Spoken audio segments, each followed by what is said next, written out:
I've been selling digital products for 1,939 days straight because 1,939 days ago, I launched my first digital product, and my first digital product did a little over 900K. And it actually did more than that, but I switched payment processes and I just don't want to throw up multiple screenshots. But since that time, I've made well over 7 figures online in my business. I've hit 6 figure months. The most money that I've made within a single month is a little over $200,000. I've sold it all from low ticket, mid ticket, high ticket, communities, you name it, I've done it. And one thing that I can tell you for 100% fact is that most of the information online about digital products is complete BS. People will sell you the idea of passive income.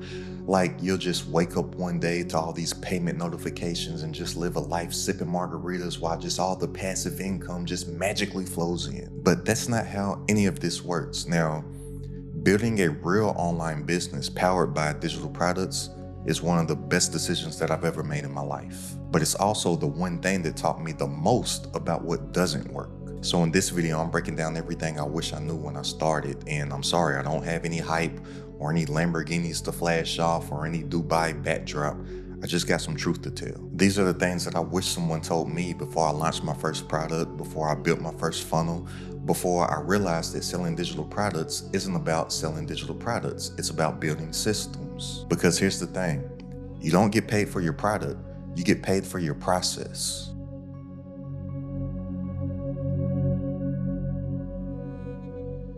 When I first started, I thought I was selling knowledge, and boy, was I wrong. What I was really selling, what we're all selling, is transformation. And transformation doesn't come from a digital download, it comes from the system behind it. And I'm gonna break down the biggest lessons that 1,939 days has taught me, and it's only gonna take me about 5 minutes or so to break it down. So if you don't have 5 minutes to spare, feel free to click off of this video because you'll probably figure all this stuff out yourself. It'll probably just take you about 1,939 days. But if you want the shortcut and you do have 5 minutes to focus in, then this will probably save you years. Let's start with the biggest lie in the game, the passive income lie. Everybody loves to say, make passive income while you're asleep, and that's so enticing to people. But look, the reality is that there's no passive income without active systems. So every single dollar that I made while I was asleep came from something that I built while I was awake. And I used to believe what a lot of new creators believe, that the hard part is making a product, that if you just make it, then magically sales will appear. I used to have that, if you build it, they will come mentality.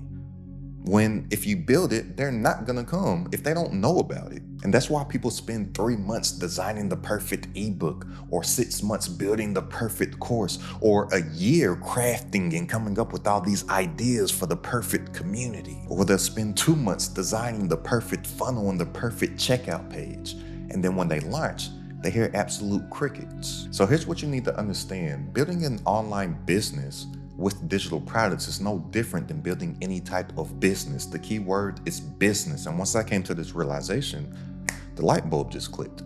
And any business out there, I don't care what it is, whether it be you growing an online business, whether you having a snowball stand in Louisiana, whether you having a surfboard shop in San Diego, whether you're doing drop shipping, e-commerce, whatever it is, it doesn't matter what the business model is. Every business has to go through these same 4 processes. So you have lead generation, then you have sales, then you have fulfillment, and then you have retention.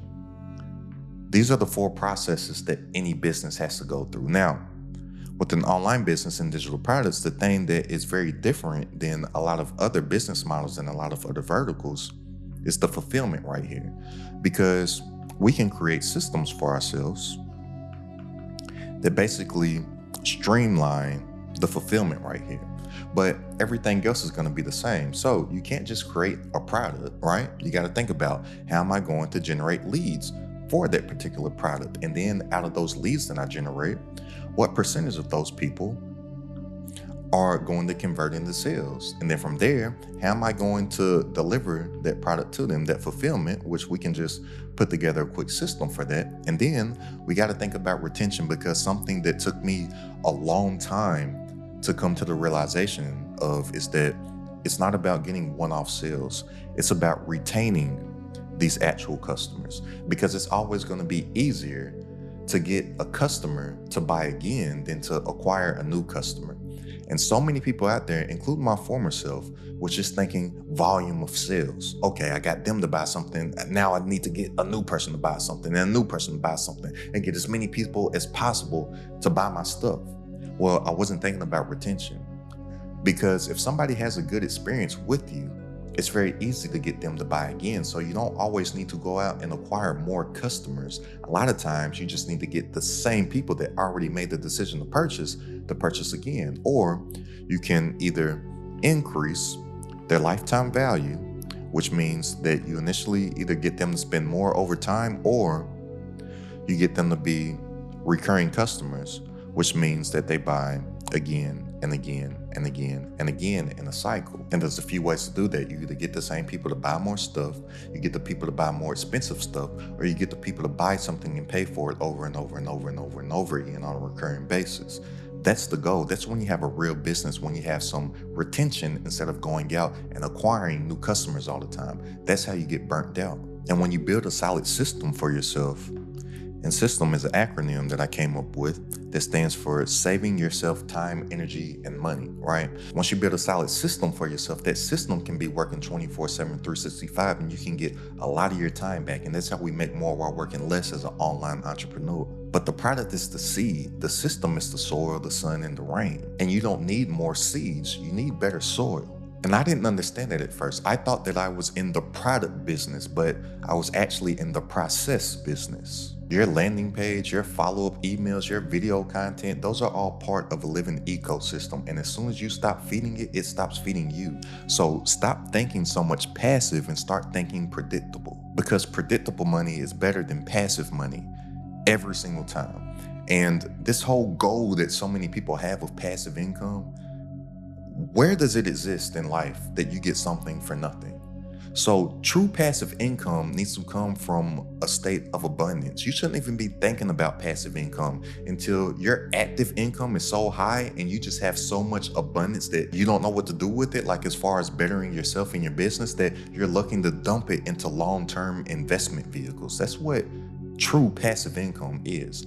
And 99.9% of people that are out here trying to make passive income are nowhere near the stage where they should be thinking about passive income. They need to be thinking about getting their active income as high as it possibly could be. So then they have an overflow, then they have an abundance, and then they can dump it into long-term wealth vehicles. A lot of people are trying to get wealthy, but they're skipping the step of getting rich. And you buy wealth with your riches. You don't just become wealthy. You gotta have some money to purchase that stuff. And the money comes from the active income, and predictable active income is always going to be better than passive income. Now, I think what a lot of people think when they're thinking of passive income is recurring income, and recurring income is predictable monthly cash. Now, another very, very valuable lesson that I learned is what I call the platform paradox. And with the platform paradox, it can go two ways. So typically, most people starting off, they're thinking about what platform can they sell on, right? They're thinking about what platform should they host their digital product on to get an actual sale. Where I'm here to tell you that the platform doesn't matter. All the platform is something that's going to host your product. That is not going to make you any more money. And hear me loud and clear when I tell you this. If you hear any creator online talking about that this is the new best platform to sell your digital products, this is the new best platform to build your offer, this is the new best platform to sell your course, this is the new best platform to build your community, there's a high chance, there's probably a 87 to 93% chance probability that they're only telling you that stuff because they benefit financially from it. They either have a ownership stake in it, or they have some type of affiliate link and they're looking to drive that traffic to their affiliate link so they can monetize it on the back end. So anybody that you hear, including myself, saying that, typically they either have some type of partnership with that platform, some type of ownership, or some type of affiliate link. So the platform doesn't matter. Just pick something, throw it up there, and drive some traffic to it. It's just going to host it. Now that's one side of the platform paradox. The other side of the platform paradox that people struggle with is what social platform, right? What social platform should they sell on? What social platform should they build on? And this is something that took me way too long to figure out and way too long to come to this realization. So first of all, if you're building your business and you are dependent on social media, then you don't own your business. And this is what I mean by this. Traffic is rented, but distribution is owned. So when I first started, I was all over the place. Like my biggest platform was Instagram, and probably still to this date, I haven't been on social media since around holiday season of 2023. But at the time before I quit social media, back then, my biggest platform was Instagram, and I had like over 120 something thousand subscribers, right? I also had TikTok. I think my TikTok was somewhere around 14 or 15,000 followers. Haven't been on there since 2023 also. Then I remember some years back, from time to time, I might have would have dabbled with Twitter a little bit, or what's it called, X now. And then I remember a crazy time when there was something called Clubhouse. All right, I was all over Clubhouse too. Literally wasting hours in a little room just talking. Like what were people doing during that time? And then even outside of that, I started to experiment with Facebook ads. All right, so think about this. I was all over Instagram, TikTok, X, Clubhouse, Facebook ads, and something else. And I had a podcast. So I was thinking that I could build this audience on every single platform and I could become omnipresent. And that's how I'm going to build my brand. And as I build my brand all over all these platforms, then I'm going to get more sales. No, my business only suffered because I was platform hopping and I was chasing every little shiny thing that promised just a little bit of reach. Like, yeah, I made some sales, but I didn't build a business. I built the moment. The algorithm owned my momentum, and as soon as my content stopped performing, so did my income. So just think about this. For one, if I found a way to get good organic reach on Instagram, and then I start running Facebook ads, well, let's just think about the business of Facebook, because Facebook owns Instagram. So if they see that I'm paying for reach, then why would they still give me organic reach once they see that I paid? So then organic reach starts to go down. And then once my Facebook ad channel got shut down through some crazy thing that's a conversation for a whole nother day. But just to tell you a quick story, I had somebody that was running my ads that really didn't know what they were doing. And then they got hacked by somebody in Korea. And then that person from Korea through them got my Facebook ad account shut down. Right? But then when that happens too, well, now the platform is like, oh, what happened to this guy that was spending some money? He's still not spending money. So we're still gonna not show his stuff. We're still gonna not let his stuff perform well on our algorithm because he's shown that he's a paying customer. No, pay us some money again. And even outside of that, with the advertising, you don't own that distribution. That's when I learned that traffic is rented, but distribution is owned. And that's why there's a lot of people, especially a lot of the gurus and a lot of those Lamborghini guys, you don't see them as much no more. Remember when you used to see them all over your timeline, all over the place when you scroll with all these ads? Where did they go? Right? Those ads aren't as profitable anymore. And I got a couple of those Lamborghini guys in my mind right now.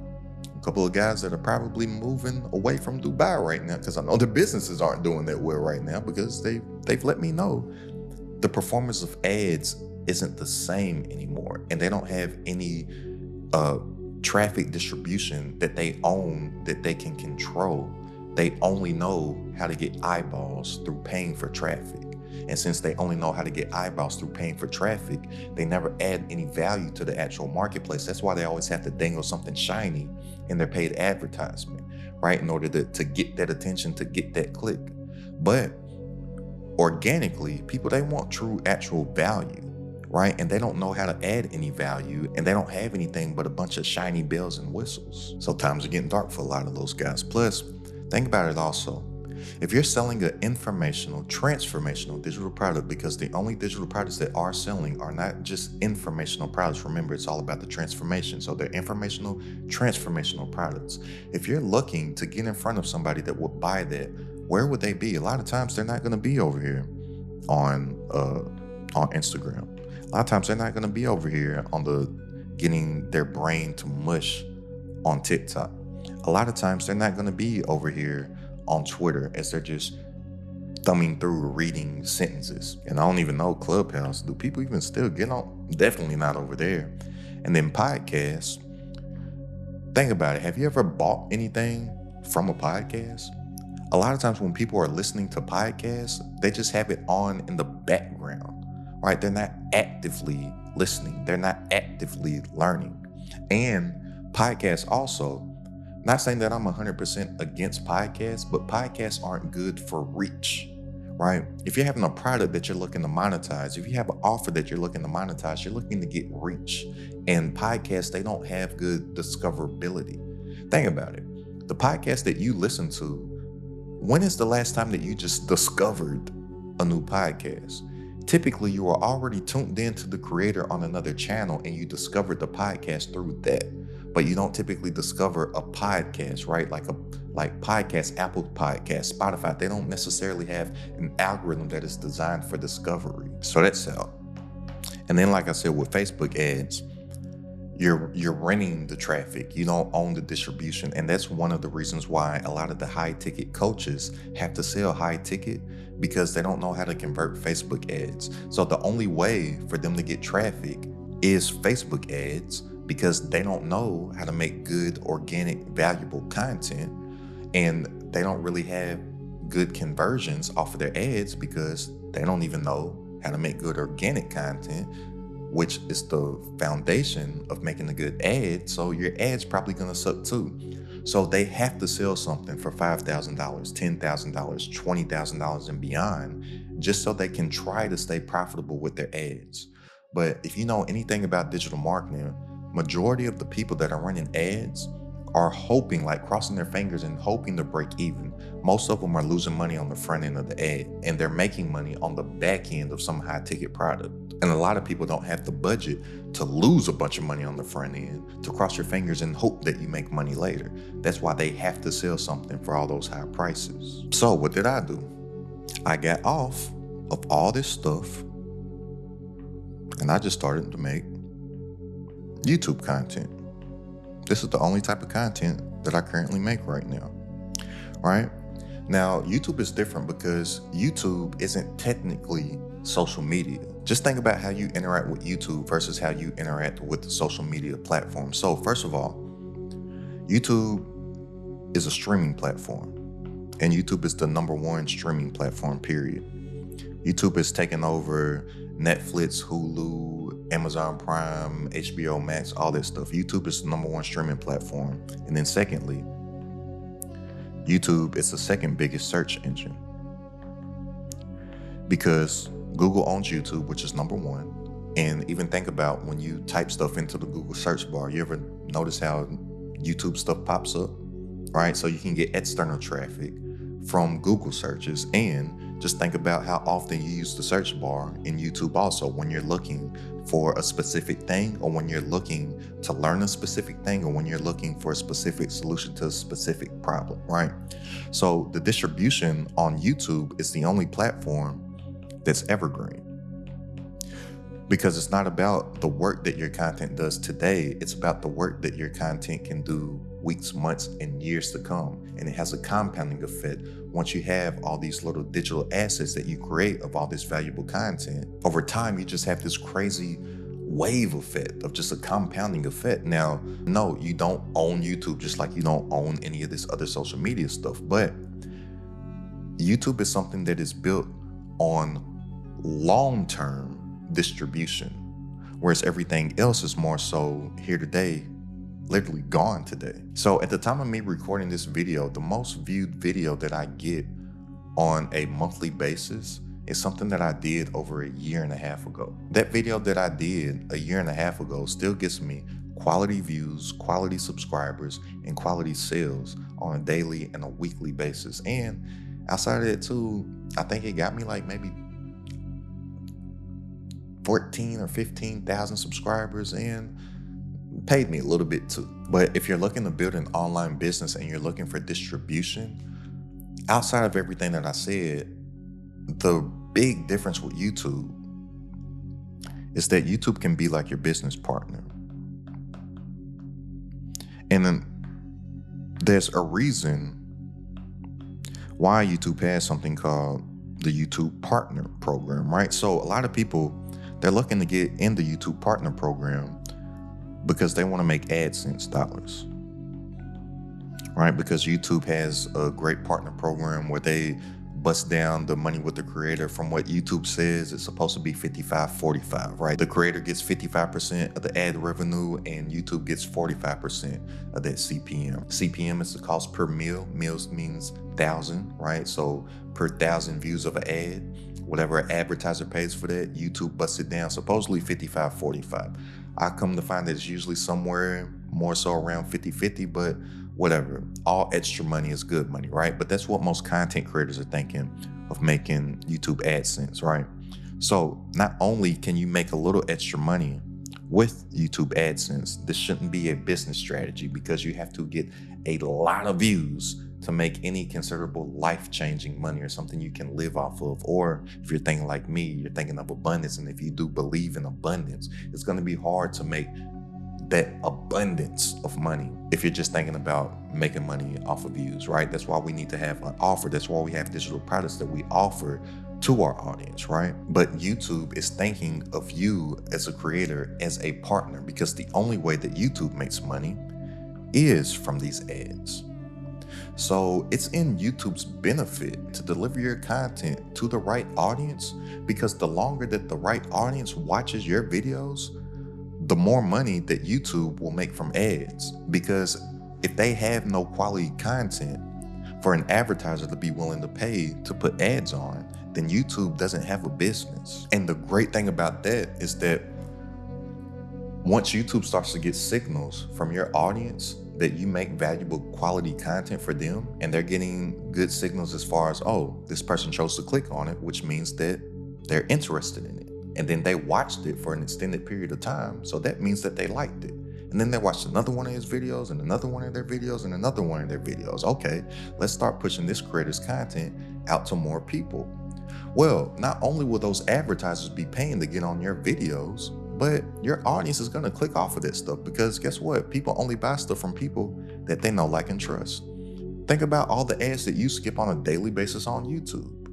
Your audience is going to be doing the same, but they're going to come to know, like, and trust you because there's something that I call the binge and buy effect. So they're going to start binging your content, and then they're going to buy your offer, not somebody that's running ads on your channel. And that turns out to be a win-win for both you and YouTube. So even though there's a YouTube partner program, I more so like to think of YouTube as like my little business partner in my head that's distributing all my marketing out to its intended audience. And there's a difference between visibility and credibility. So short form social media, it can give you visibility, yeah, but it doesn't necessarily give you credibility. And everybody comes over on YouTube to learn about anything. Even somebody that wants to grow an Instagram account, guess where they come to learn about that? On YouTube. Even if somebody wanted to learn how to grow a TikTok page, guess where they come to learn about that? On YouTube. Even if somebody wanted to learn how to grow a Twitter account, guess where they come to learn about that? On YouTube. Why? Because they come to the credible sources on YouTube, on long form YouTube videos, to learn about everything else. Short form social media content does not have that power, and credibility is what sells. And when you're seen as a credible source, it doesn't matter how many subscribers that you have. It doesn't matter how many followers that you have. All that you need is a small pool of people that come to know, like, and trust you and believe that you are the person that can help them. People that are in need of help, people that want something, people that want a solution, they don't care what the vanity metrics and stuff look like. What they care about is, can this person help me? But once I stopped treating YouTube like a side project and started treating it like an asset, my entire business transformed. And it is an asset, because if you have your digital product, that's a terrible deed. You have your digital product, which is your offer, right? You have something that's compounding over time. And then you have all these digital assets of YouTube also out here on the internet, not only making you a little bit of money. Remember, that's not the goal here. AdSense isn't the goal, but making a little bit of money in AdSense. All these start to work together, and they're all driving traffic to your digital product. So you have another asset that's paying you some of that ever so elusive passive income that everybody wants, while it's driving traffic to your offer that's compounding also. I'm telling you, it's like a crazy snowball effect that starts to happen over time. And I'm telling you, I wish that I started taking my YouTube seriously 1,939 days ago. So if you're not, do it now before 1,939 days pops up and you're like, okay, let me get this YouTube stuff right so I can get some good distribution to the right audience. Now, another big lesson that I've learned is that your product isn't the point. Look, when I sold my first digital product, I thought that people were buying it because it was useful, but they weren't. They were buying it because it was positioned. You could have the best offer in the world, but if your positioning is off, then you'll stay invisible. So think about this. If somebody was a productivity coach, there's a million ways to sell productivity. You could have Notion templates, you could do ebooks, you could do courses, you could build a community. But people don't buy templates, ebooks, courses, and community.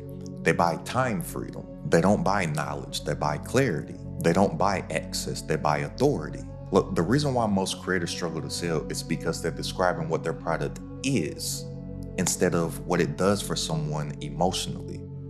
Because the only reason that anybody buys anything is because they feel like it, right? Think about it. Us as humans, we're emotional creatures. The only reason why you do majority of the stuff that you do is simply just because you feel like it. And what are feelings?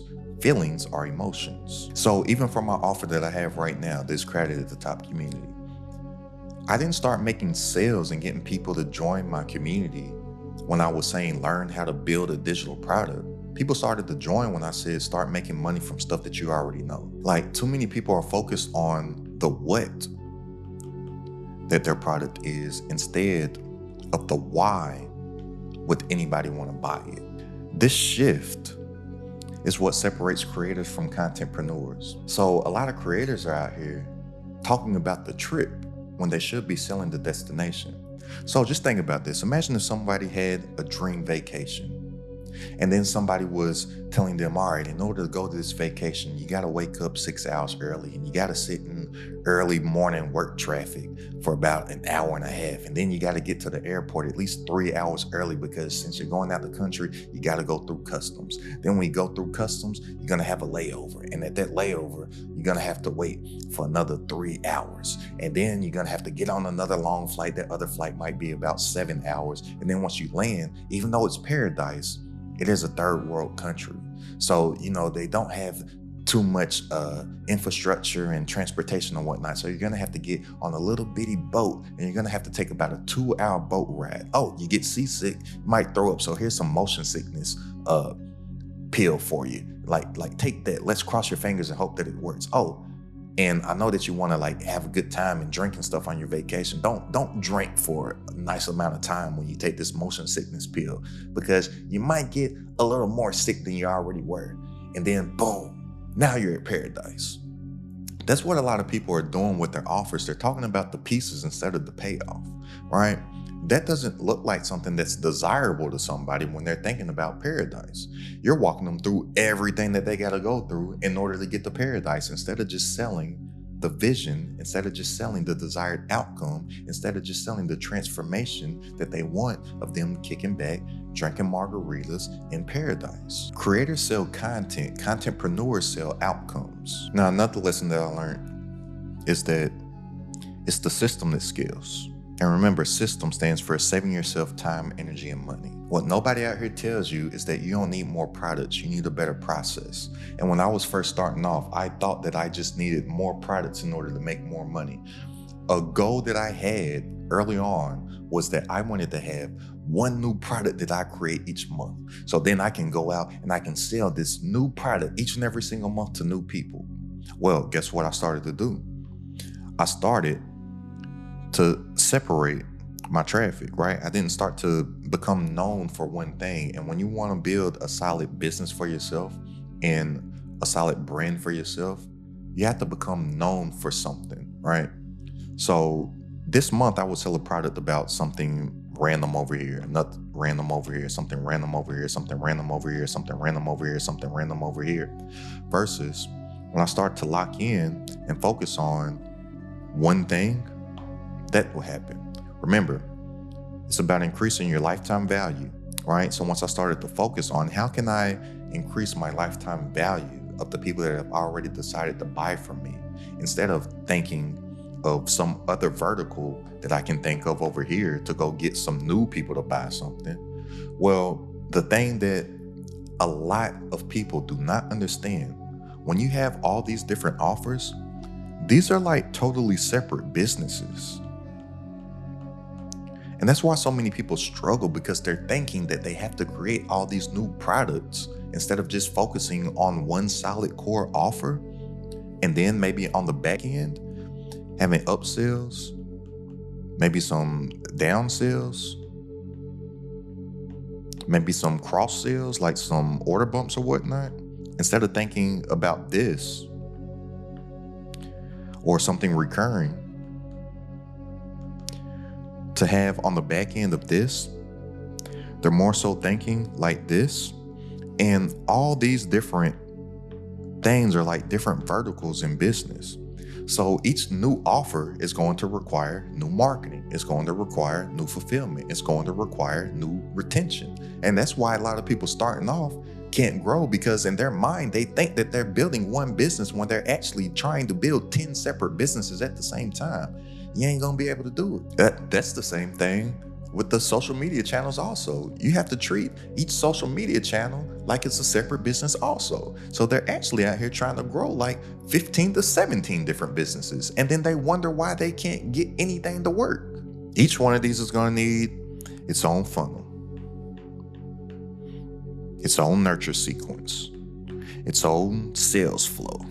Like, I'm like, man, no wonder this stuff is so hard. Like, and it doesn't have to be hard. We just make stuff hard on ourselves. Look, the simpler that you keep stuff, the more that you will make. The simple stuff scales. It's all the fancy stuff that fails. There's a reason why Chick-fil-A sells chicken sandwiches. Chick-fil-A ain't trying to figure out what the next burger is. I go to LA. They love In-N-Out Burger out there, right? I'm in LA quite often.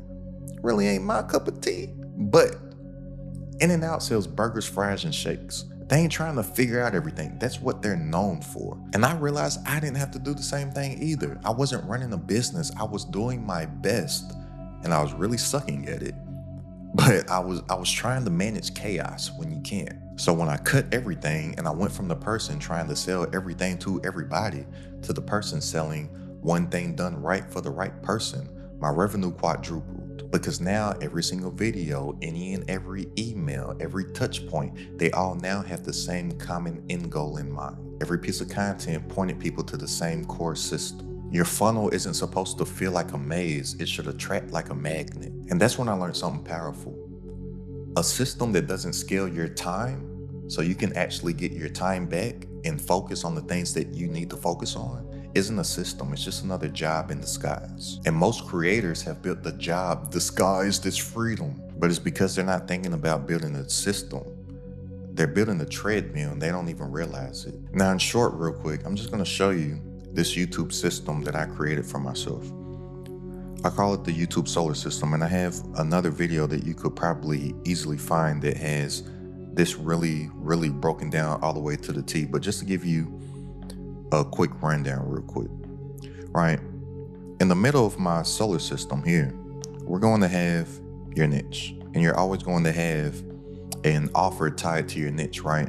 But any type of planet, think about the solar system. The planets always revolve around the sun. So our planets in our YouTube solar system are going to be our content buckets or our pillars of content. And I say you want to have maybe 5, no more than, me, I would say no more than 8, because the actual solar system only has 8 planets, right? But you don't want to be having 15, 25, 30 different content pillars. I'll say 5 to 7, maybe 8 different content buckets. And then around that, you're going to have a moon, right? Because the moons orbit the planet.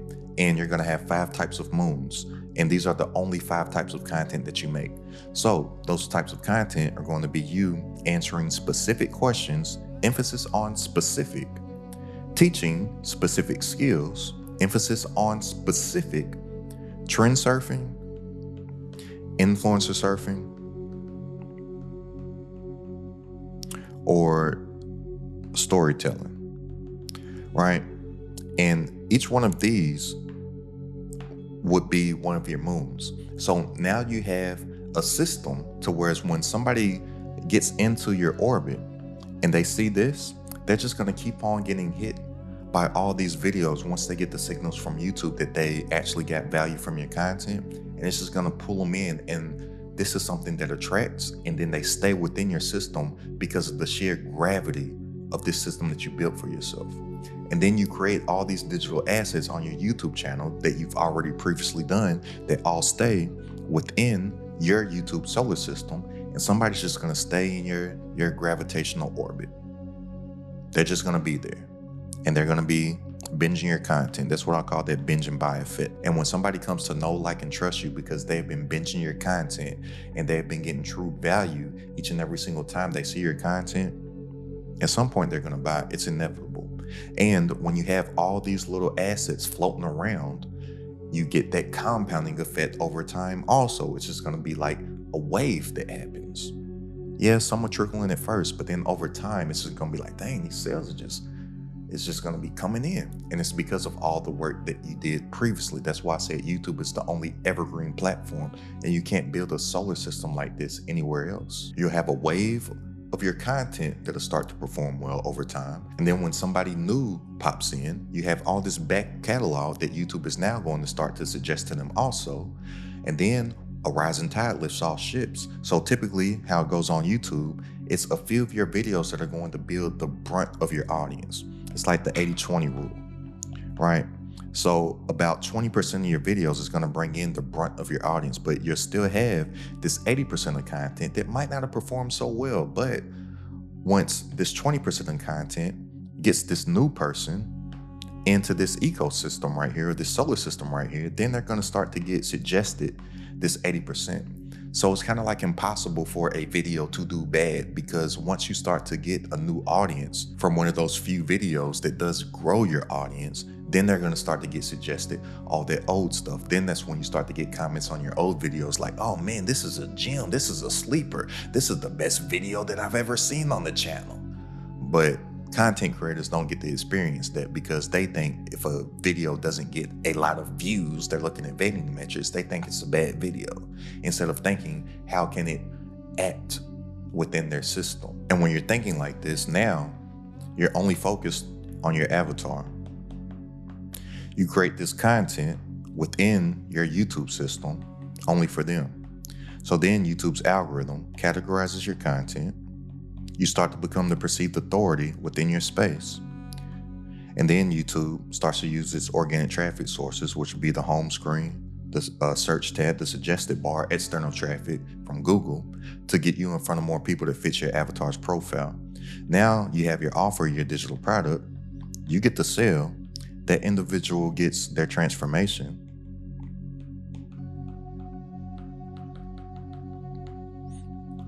And then they become an evangelist for you. That's just an ambassador. It's human nature. Anytime anybody gets anything good, whether it be a product or service, we naturally go tell people about it.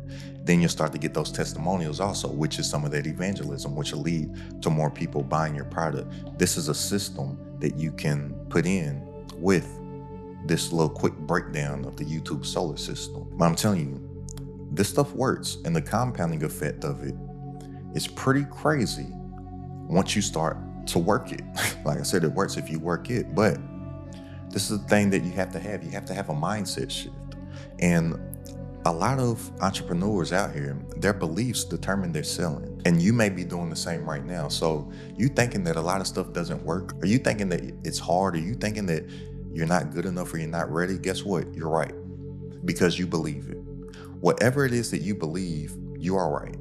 And what a lot of people don't realize is that faith and doubt both require belief.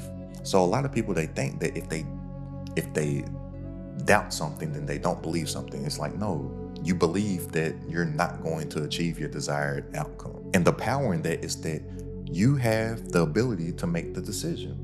What do you choose to believe? It's on you. And either way, you're going to be right. And the more powerful thing about this is that your subconscious is like a dumb AI, right? Think about AI. Think about when you use ChatGPT. It's actually dumb. Like, if you don't know what to prompt it, then it's dumb. Ask it to count to 1 million and see how dumb it is. And it's just going to tell you every single excuse in the book on why it can't count to 1 million. But our subconscious minds are the same. It's like a dumb AI, and our subconscious mind has absolutely no reasoning ability. It believes what we tell it, but most people are telling it the wrong stuff. That's why they can't manifest all that law of attraction stuff that people talk about. That stuff is kind of real, but it doesn't work like a lot of people think.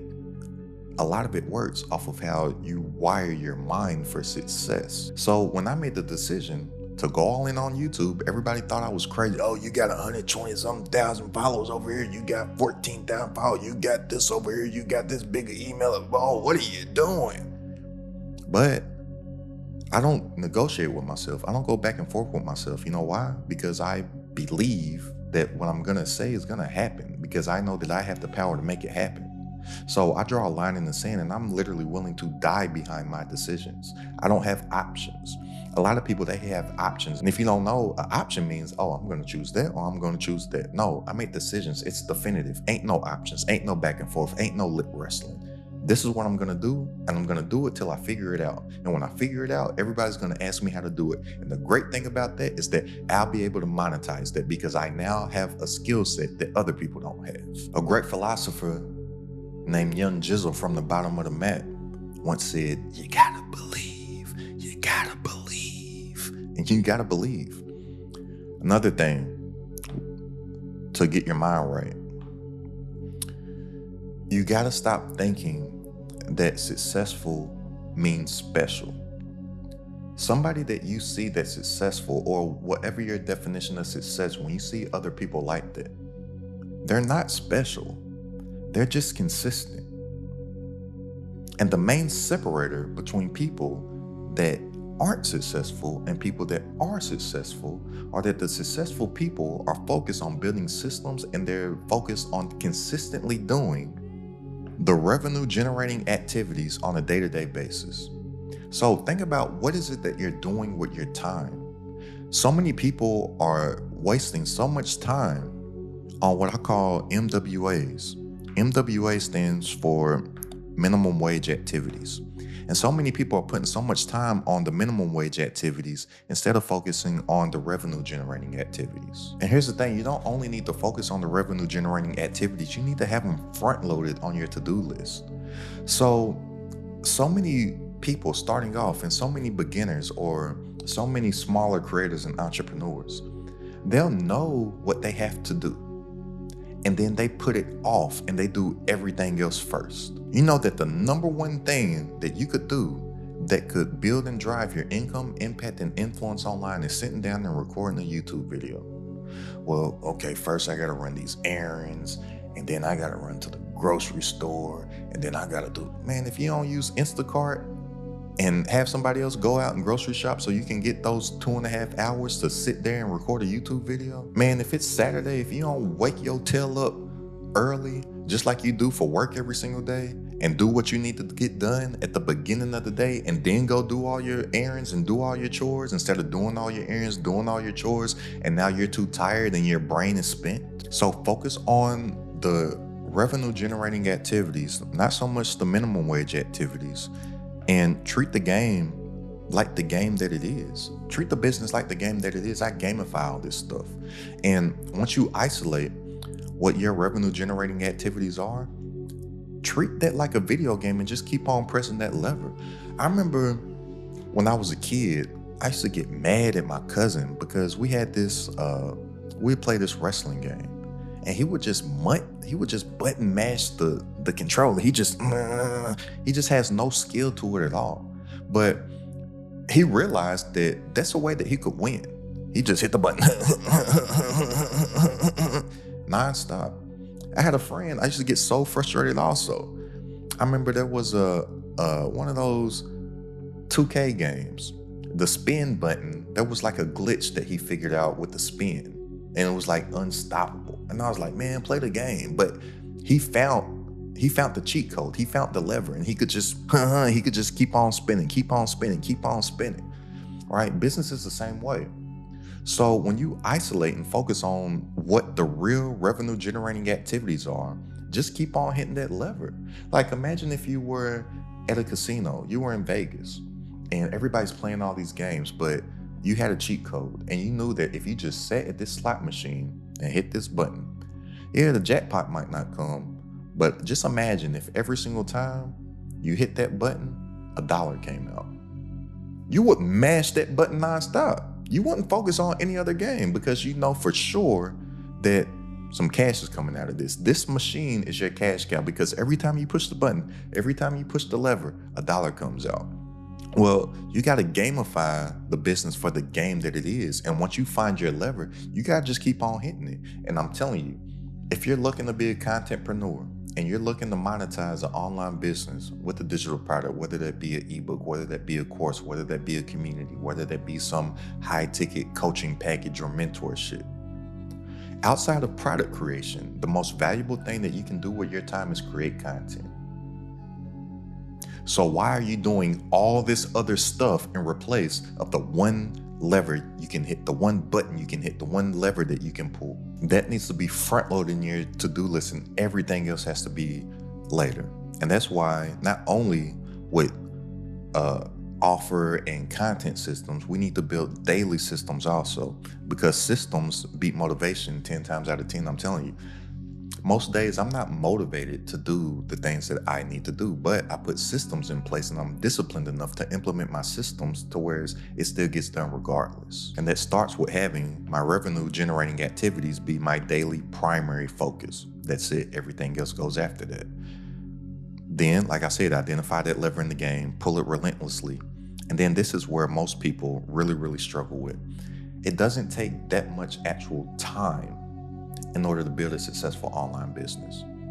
Like most days, I don't work any more than 4 hours a day. And that's with me being very consistent on YouTube, with me running a community, with me responding to all of the messages, DMs, and questions within my community. That comes with me producing educational content for my community. And as of right now, at the time of me shooting this video, I do my edits on my own videos. I create the thumbnails. I come up with all the ideation. I come up with all the titles, right? And I typically don't work any more than 4 hours per day. And 4 hours is pushing it. It really usually be somewhere like around the 2 to 3 hour mark. And so many people have problems just spending 1 to 2 hours of consistent daily action. I'm telling you, if you could just do 1 to 2 hours of consistent daily action, it beats the random hustle any day. And that's because most people can't focus on anything, and focus stands for follow one course until successful.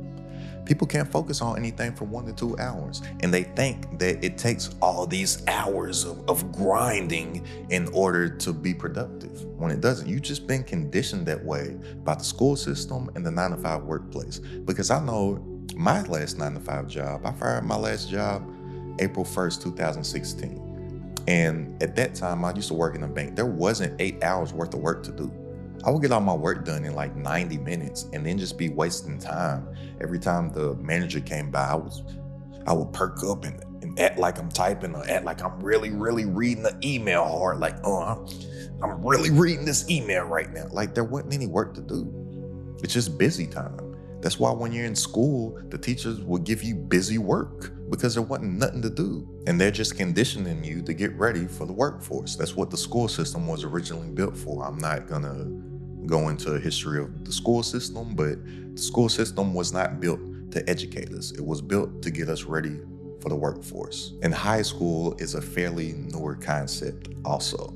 Like school only went up to 8th grade, and we were only supposed to learn basic reading, writing, and arithmetic, and then we were supposed to go and get a job in the factory. But there was a work shortage, and you had all these teenagers in the street running amok, so they decided to start high school to teach them more of the same thing, more reading, writing, basic arithmetic just to get those kids off the street. But it wasn't designed to teach us anything. We were supposed to go to factories and go work after that during the industrial age. But that's a whole lesson for another day. So look, it doesn't take much time of being consistent. You just have to consistently put in that time. And it all starts with being extremely efficient. So you start here with your desire of wanting to build your online business, right? Then you identify the revenue generating activities. Then you want to design your environment for zero friction. So me, if I know that the most important thing that I can do in my day is getting in this room and sitting down and creating something that didn't exist yesterday, I'm going to eliminate all friction so I can get that most important task done. So there's no distractions. Phone's not allowed in here. Phone's on do not disturb, and it's on vibrate, and it's in another room.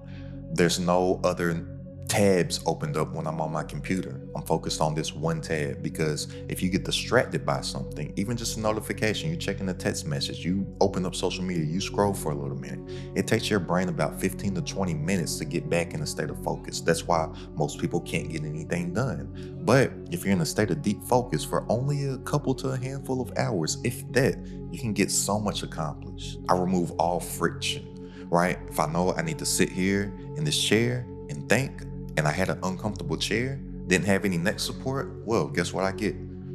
I go get a chair with some neck support, because for my few hours that I'm working, I need to be comfortable. But when you have an environment that you have catered to have zero friction for what it is that you actually need to produce to be a needle mover in your business, you can create daily minimal viable actions, right? So there's something in business called an MVP, which I coach people to do in their product creation, which means a minimal viable product, right? So a lot of times people, they spend too much time on coming up with the perfect product instead of getting something out that's minimal enough to whereas you can get it done in a short period of time, and viable enough to whereas it can still add value to somebody and get them a result. So you can actually get some feedback from real people and then refine your offer, refine your product. So you actually know what people want, know what people need instead of just guessing. But I take this concept also and I add it to my day-to-day, and I call it a minimal viable action. So what is the one thing that I need to get done today? And let's get that one thing done. Everything else goes under that. So what is going to be that daily minimal viable action for you? And then you make sure that you get that thing done each and every single day. And then once you've isolated what that's going to be for you, you build an accountability structure. So you need to have consequences in place to whereas if you don't do what you said that you were going to do, then you know that you're going to receive something that you don't want to receive. And the reason why this works psychologically is because the only reason that humans do anything outside of that they feel like it is because of accountability. The only reason that people follow the law, and it's not like a purge movie outside every single day, is because people are held accountable to the law. The only reason certain religious people aren't running around just being straight heathens is because they are accountable by their religion. The only reason that children listen to their parents are because they are accountable to whatever the punishment that the parent deems fit. And one reason that I realized why I wasn't doing the things that I said that I was gonna do and the things that I claimed that I wanted to do was because I didn't have any consequences. So I started to set consequences on myself. And when you set these consequences on yourself, it really has to be something that hurts. It really has to be something that you don't want to do. So when I tell people to build an accountability structure, a lot of times they'll say something like this. I'm like, all right, what's your consequence? They'll say, all right, well, I ain't gonna eat. Nah, you gonna eat. Like that sounds good. Oh, my kids ain't gonna eat. Nah, your kids are gonna eat. That sounds good, but we live in America. There's fat homeless people. You're gonna eat. Like, what is a real consequence that you can set on yourself? So something that I did, I got a begging ass cousin. We all got one of them begging ass cousins, right? So my thing was, if I didn't do what I said that I was gonna do, I would have to just randomly hit up my cousin and give him $100. Like, I do not want to do that. What is going to be a consequence that you set on yourself? And then once you set that consequence, execute on it for at least 30 days, right? I say 30 days for me because I like the completion of a month, right? To say that like I did this every single day for a month. But you could do 7 days, you could do 10 days, whatever it is that you deem for you. But I'll say if you're being serious, execute on it for at least 30 days. Because once you start to build new habits, you become a new person. And a lot of people think that they are going to be able to get a desired outcome being the same person and then they're going to change. But the be comes before the get. So you have to become a new person in order to get what it is that you desire. But a lot of people think that they're going to get something and then start being somebody else. But no, you have maxed out 100% of who you are right now. So your reality is off of who you are right now. So if you execute this plan for at least 30 days, you start to build new habits and you start to become a different person. And that is how you will get different results and you will start to get numbers coming in online in your business, just like all them that you see on the screen right now. And if you're ready to make more working less online from stuff that you already know, go ahead and click the link down in the description and join this Credit at the Top community. For personal coaching from myself, all my exclusive trainings, plus a private community and entrepreneurs, all designed to grow your business online. It's only a few bucks a day to join right now, literally less than a cup of coffee per day. So go ahead and click the link down in the description and tap in, and I'll see you on our coaching call this Wednesday. But I'm telling you, once I started to do these things, my business did a complete 180. Things got a lot easier because I stopped making stuff harder on myself and stuff started to scale because it's the simple stuff that scales, not the fancy stuff that fails. And I'm telling you, if you just execute on everything that I just told you and start to do it for 30 days straight, just start to see who it is that you start to become. Just start to see the results that you start to get. Just start to see the growth that starts to happen in every aspect of your life, because in actuality, pretty much how you do anything is how you do everything. And it's not a lot of changes that you need to do. It's just some simple shifts. So make the decision to make those simple shifts, or make the decision to not make those simple shifts and just keep on getting the results that you have been getting. So go ahead and click the link down in the description if you want to tap into the community. And I'll see you on our coaching call this Wednesday. And go ahead and check out this video right here for a step-by-step system that you can create of 3 tiny digital products that are always guaranteed to sell. It's Credit at the Top.